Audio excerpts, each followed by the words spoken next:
مستقبلك مش بيتحدد بالقرارات الكبيرة، لكن مستقبلك بيتغير بعادة صغيرة جدا، عادة بتعملها كل يوم. الموضوع أخطر مما تتخيل. هل أنت مدرك إن عادة صغيرة هتغير مستقبلك كله؟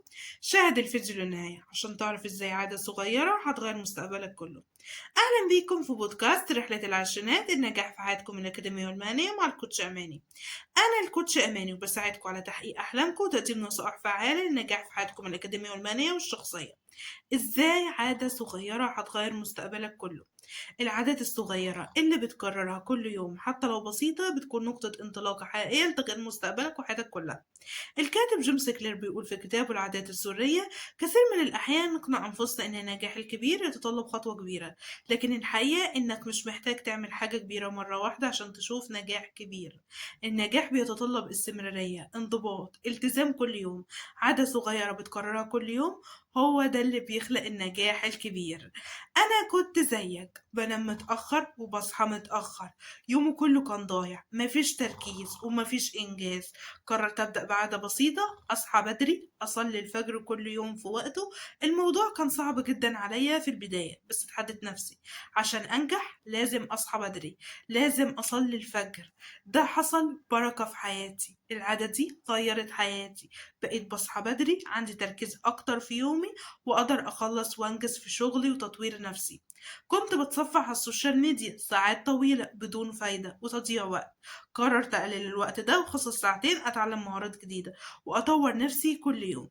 الالتزام بالعادات الصغيرة غير من يومي وحياتي كلها، بقى عندي طاقة أكبر، تركيز أعلى، نجاح في حياتي وشغلي. الدرس اللي اتعلمته: النجاح الكبير لا يتطلب خطوة كبيرة، لا يتطلب موارد أو إمكانيات ضخمة، إنما النجاح الكبير يأتي من عادة صغيرة بتكررها كل يوم وبتستمر عليها. السر الحقيقي للنجاح هو اختيار عادة صغيرة مفيدة والالتزام عليها يوميا. العادات الصغيرة علمتني إن النجاح مش خطوة كبيرة مرة واحدة، النجاح هو نتيجة تراكم خطوات وعادات صغيرة يوميا. المهم إنك تستمر وإنك تلتزم.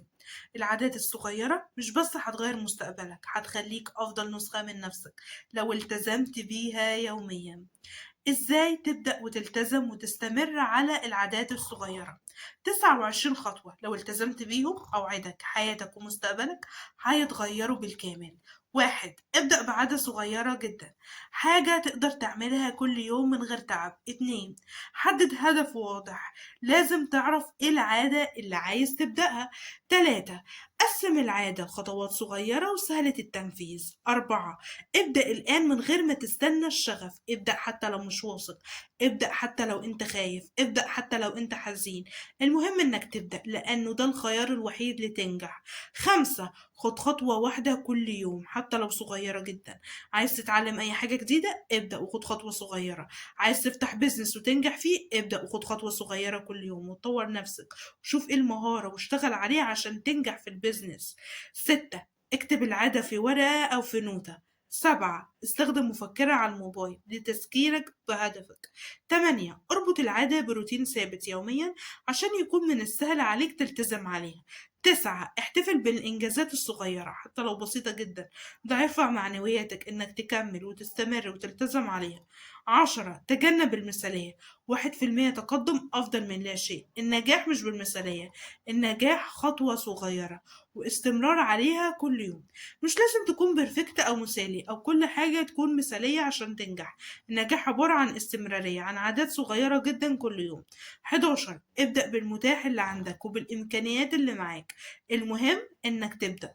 12: اجعل العادة سهلة الوصول، عايز تقرا كتاب حط الكتاب جنب السرير، عايز تطور مهارة الإنجليش ابدأ ب10 دقايق بس يوميا. 13: تابع تقدمك، شوف مدى التزامك، تطويرك، إيه اللي وصلت ليه. 14: اجعل العادة ممتعة، حب الحاجة اللي بتعملها، ده اللي هيخليك تلتزم عليها وتنجح وتتطور فيها وتبدع فيها ويكون عندك الشغف اتجاهها. 15: شارك تقدمك مع شخص قريب منك، ده حافز ليك على تقدمك.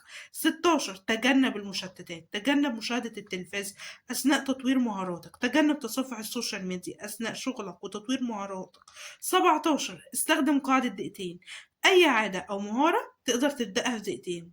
18 ذكر نفسك السبب اللي هيخليك تلتزم على العادة دي كل يوم. 19 تقبل الفشل، الفشل هو جزء من رحلة نجاحك. 20 حدد وقت ثابت يوميا للعادة وللمهارة اللي بتشتغل عليها يوميا. 21 تخيل نفسك بعد سنة من الالتزام والاستمرارية هتكون وصلت فين، حياتك هتكون شكلها ايه. ده يعطيك حافز انك تكمل وتلتزم. 22 ركز على عادة واحدة في البداية، مهارة واحدة، مجال واحد تطور فيه نفسك كل يوم وتشتغل عليه. 23 استبدل العادات السيئة بعادات مفيدة، بدل ما تستخدم الموبايل في تصفح على السوشيال ميديا استخدمه في حاجة مفيدة، انك تعمل بيزنس، انك تشتغل وتطور من نفسك وتدخل فلوس وحياتك تتغير. 24 استخدم أدوات لمتابعة تقدمك اتجاه المهارة والعادة اللي بتشتغل عليها كل يوم. 25 غير البيئة اللي بتعطلك. 26 خلي العادة غير قابلة للنقاش مع نفسك، يعني العادة دي هتعملها كل يوم، مفيش مبرر ولا سبب يخليك ما تستمرش عليها. 27 اكتب سبب قوي يخليك تستمر. 28 لا تنتظر الشغف، الالتزام أهم بكتير، بدون الالتزام انت مش هتحقق أي نجاح ولا تقدم في حياتك. 29 راجع عاداتك أسبوعية وعدلها لو لزم الأمر. مشكلتك مش إنك مش قادر تبدأ، مشكلتك إنك مستني الشغف، مستني مزاجك يبقى حلو، مستني الظروف تتحسن. بس الحياة الصادمة عمرك ما هتبدأ طول ما انت مستني. الوقت المناسب انك تبدأ هو الآن. اختيار العادات اللي بتعملها كل يوم هو اللي هيحدد هتبقى فين بكرة. يا إما تبني لنفسك خطوة بخطوة، يا إما تضيع سنينك بنفس روتينك وبنفس الحياة. ابدأ بحاجة صغيرة جدا بس خليك ثابت عليها يومين، بلاش تستنى الشغف. الالتزام هو اللي هيوصلك للنجاح. سامح نفسك لو فشلت، المهم تقوم وتكمل، وافتكر دايما الاستمرارية أهم من الكمال. ولو طبقت بس 1% من الكلام ده كل يوم، حياتك بعد سنة مش هتكون زي دلوقتي. رحلة العشرينات مش مرحلة عشوائية، دي أخطر مرحلة بتحدد مستقبلك كله. كل عادة صغيرة بتعملها النهاردة يا بتبنيك يا بتهدمك، يا إما عادة هتنجحك وتكون نقطة انطلاقة في حياتك، أو هتضيع سنينك كلها على الفاضي. لما تكون بتسعى وتطور من نفسك استعد إنك تواجه الفشل، لازم تتقبل الفشل. الفشل هو جزء من رحلة نجاحك، مفيش أي حد ناجح من أول محاولة. بس إيه الفرق بين شخص ناجح وشخص فاشل؟ الشخص الناجح واجه الفشل، تقبله، تقبل الرفض، ما استسلمش، تعلم من التجربة، كمل، بيسعى، بيستمر، بيطور من نفسه. أما الشخص الفاشل من أول تجربة فشل واستسلم وما اشتغلش على نفسه. اسعى وكمل واستمر وطور من نفسك وهتوصل ايا كان. واجهت فشل، واجهت صعوبات، المهم انك تكمل وتسعى وتطور من نفسك وتستمر. سر النجاح هو الاستمرارية، انك تكون مستمر، منضبط، ملتزم، كل يوم بتطور نفسك. شوف ايه الحاجة اللي تعملها عشان تقربك من حلمك اكتر وتشتغل وتركز عليها وتطور نفسك فيها كل يوم وتكون مبدع وملتزم بيها. إيه اللي ممكن يخليك تلتزم بأي عادة مهما كانت صعبة وتكمل عليها لحد ما تشوف نتيجة حقيقية؟ خليني أقول لك 10 خطوات لو طبقتهم الالتزام هيبقى سهل عليك، مش صعب خالص. 1 خلي العادة واضحة ومحددة جدا، مش هطور نفسي بس هتعلم 10 كلمات إنجليزي يوميا. 2 حدد مكان ثابت للعادة، نفس الكرسي، المكتب، كل يوم نفس الغرفة، نفس الأدوات. 3 جهز كل حاجة قبلها، ما تضيعش وقت تفكير أو تجهيز. 4 حط منبه بوقت ثابت يوميا. 5 اشتغل بقاعدة ابدأ فورا، أول ما الوقت يجي من غير تفكير ابدأ واشتغل. 6 اقفل أي حاجة ممكن تعطلك، موبايل، إشعارات، سوشيال ميديا. 7 خلي العادة قصيرة وواضحة، من 10 ل20 دقيقة مش ساعة، ده هيسهل عليك إنك تلتزم. 8 استخدم ورقة أو جدول وحط علامة صح كل يوم تلتزم فيها. 9 لو وقعت يوم ما تسيبش يومين ورا بعض، ارجع تاني فورا. 10 اربط العادة بهدف واضح قدامك، اكتب أنا بعمل ده ليه، خليه قدام عينيك، ده هيخليك إنك تلتزم.